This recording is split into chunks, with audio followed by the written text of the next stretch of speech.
Hello everybody, Mel Lightweight here, and as you can see, I actually have a Halo 3 gameplay for you today. Now this is an FFA, which is just 8-man FFA that you see in Modern Warfare 2. I don't know if you guys have played Halo or not, so I'm going to be kind of basic with my talk of the Halo series. I'm definitely more of a Halo fan than I am of the Call of Duty series.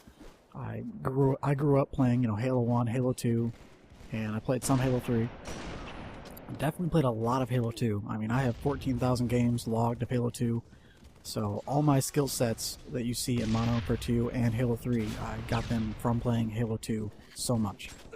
So if you're into Halo, let me know in the comments, and I can post more gameplay of Halo 3, and when Halo Reach comes out, I'm definitely going to be playing that a ton. I'm definitely excited for it, because I'm a Halo fan. I love the gameplay of Halo. So when Halo Reach comes out, definitely posting a lot of gameplay of that from the single player, multiplayer, and firefight. So on to the gameplay.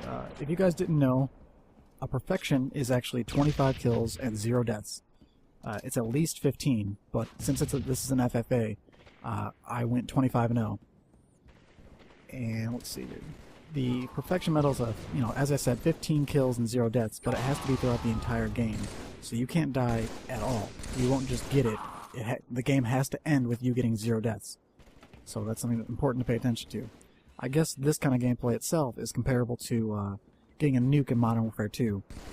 But in this instance, since it's Halo, I'm not actually using, Harriers, Predator missiles, things that give me kills pretty easily.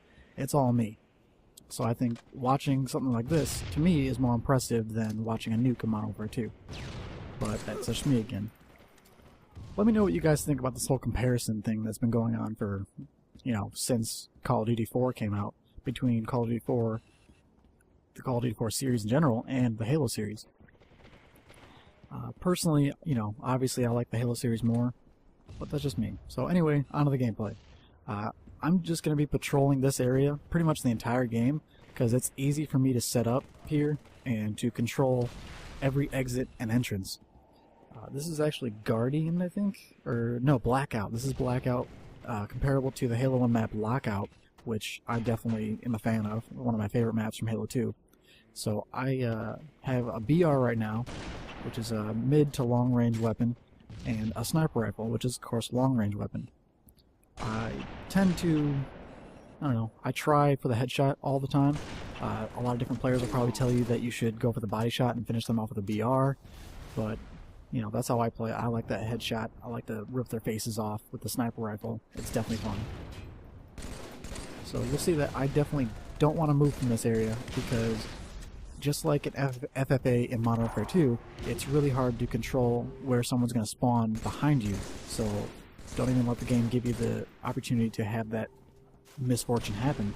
Just always stay and patrol one area. Now you see I'm not just sitting in a corner camping, I'm actually controlling the area that I'm in. Since I know I'm low on that sniper ammo, I'm waiting for that spawn to come back. Now I wasn't the type of player to memorize spawn times, because if you haven't played Halo, the weapon spawns are around the map, so the whole game consists of controlling different power weapons, and you can actually memorize the timing sequence of it, so memorize what time you pick it up. You can actually determine when this weapon is going to spawn on the map based on how much time it takes for the weapon, whatever specific weapon takes to spawn. So, sorry if that was kind of confusing. That was hard to actually spit out, saying spawn so many times. Anywho, I'm actually losing right now, I believe. I'm down by 2 kills.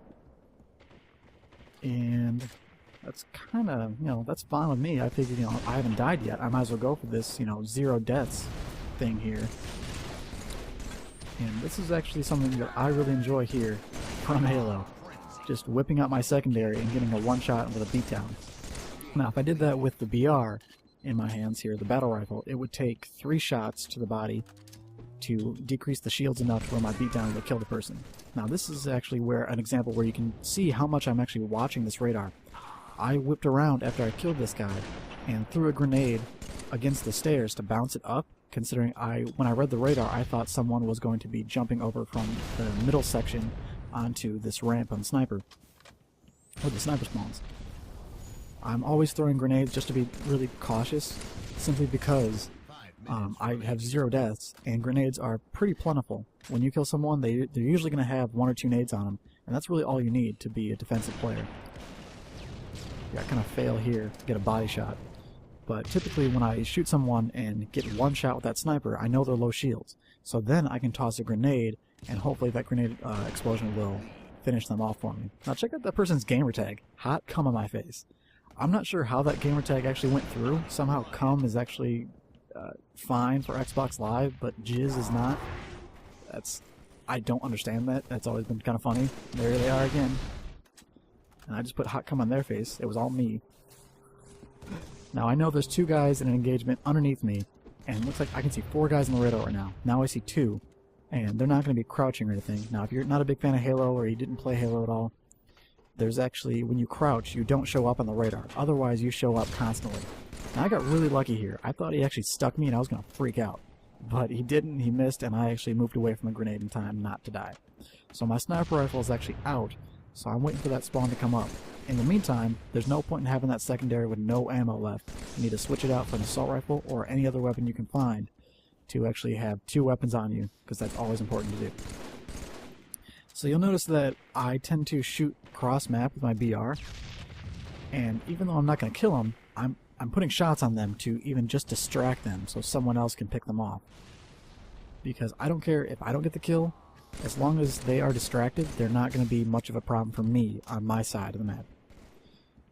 The more information I can have, the better. You know, that's how I play Modern Warfare 2 as well. I'm using all the information I can in my surroundings to, you know, have a better evaluation of the gameplay around me, the game around me. Actually, like, sometimes I'm even counting. So I know that there's 1 guy who is middle BR side. That's the yellow guy that you saw. And this is the green guy. Actually, I think that might be him. And then, you know, the whole purpose of FFA itself is also to steal kills. And that's actually really effective in FFA. That's actually the main purpose of this. This guy also stopped moving, so he went off my radar, but he clearly couldn't have gone anywhere or died because I didn't hear any explosions. So somehow he just kind of stood there. And then hot cum my face gets raped by me again. And I put my cum on their face. Now this is another interesting thing. If you think someone's going to jump over based on the radar, you can actually throw a nade down. Since they can't control where they're going to land, you can actually have them land in your grenade and just destroy them that way. Now I see 2 guys on my radar right now, and I'm playing cautious because I can't tell if they're from mid-BR or if they're from bottom. So now I know that they're not right directly in front of me, they're below me. I know that I can control that engagement and wait for them to come up the ramp to try and kill me. This is where a solid BR comes in. Just because I knew he had a sword, if I missed a shot, I probably would have died, because that lunge is pretty huge. Now you notice that I actually don't pick up the sword either. It's because of that slow switch time. It's like comparable to using a light machine gun as your secondary. It's really slow, or a shotgun even, because it's so slow to get out. You just don't have the time to whip it out and get a kill with it. There's my perfection. I actually got a last kill with a grenade that pushed a guy off the level at 25-0. Subscribe if you want to see more. I really appreciate you guys. So thanks a lot. I really do appreciate that you guys watch my videos. Thanks a lot, guys. Peace.